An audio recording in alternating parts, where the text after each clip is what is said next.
Hi, my name is Pat Goodberry and I'm the Chief Operating Officer for Custom Learning Systems. I'm also a certified grief recovery specialist. I've had my share of grief in the past. When I was young, I lost several of my grandparents. The first loss that really hit home to me, though, was when I lost my older sister, Pam. She was only 42. A few years later, I lost my dad. He was 68. And then the loss that really impacted my world was when my husband, Norm, passed away unexpectedly at age 53. At the time, I had feelings of numbness, challenging eating and sleeping patterns. My emotions were all over the place, and in some ways, I felt like I was losing my mind. I remember one day going to a shopping center, parking my car, getting out and walking away, and not turning off the ignition. Now, I had turned off that ignition thousands of times before, but something so simple and so routine completely slipped my mind. Can you relate to any of these feelings or actions? Listen to this statement by the Grief Recovery Institute. Grief is the normal and natural reaction to loss of any kind. That's not just talking about divorce or death. We can experience many types of losses, from normal daily patterns, canceled events, missed celebrations, loss of income, strained relationships, to a loss of safety and security, and so much more. And when we experience these losses and many others, it leaves us all grieving. Some people try to cope with grief through short-term energy relieving behaviors, or STIRBs for short. Some common STIRBs are food, alcohol, drugs, entertainment, and retail therapy. Now, many of these things in and of themselves are not bad.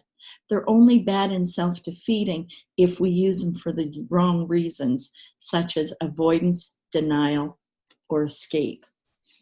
For example, we must eat to survive, but if we are eating to cover up or suppress our feelings, then the overeating can be bad for us. And watching a great movie can definitely be an enjoyable experience, but binge watching Netflix for an entire weekend or mindlessly scrolling through social media for hours and hours on end to avoid real life can have negative consequences. There are some misconceptions about grief out there. Have you ever heard either of these statements? You just need to be strong, or don't feel that way. Well, neither of these statements are true, and they're definitely not helpful. So what can we do? First of all, when you are grieving, you don't need to be strong. You need to be honest. Tell the truth about how you are feeling. It's important to get those feelings out and not just to push them down or ignore them. But you need to find someone that you feel safe with to share your feelings. And you go first to create that safe space of being honest so that they can do the same. Then when it's your turn to listen, do so without judging, analyzing, or criticizing. Just listen to them. Be there for them. Listen with your heart, not with your head. Next, remember, it's okay to not be okay.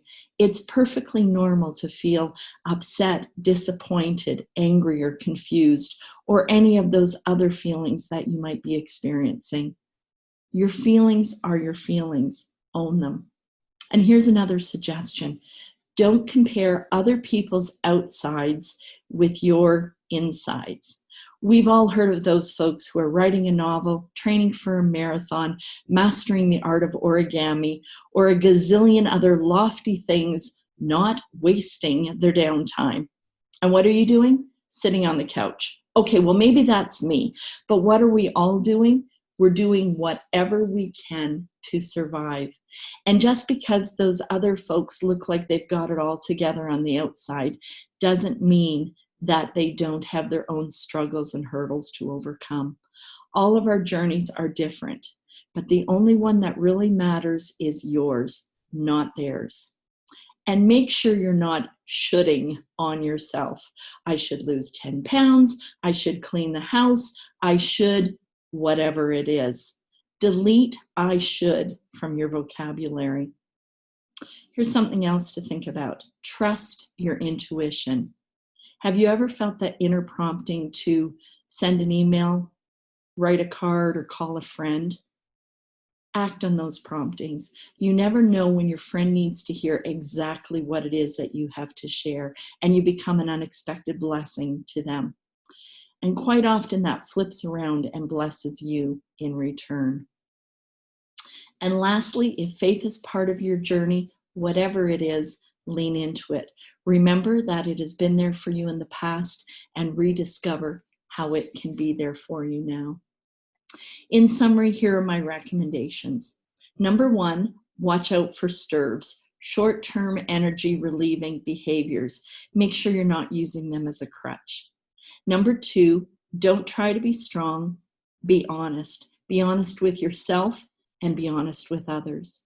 Number 3, don't compare your insides to other people's outsides.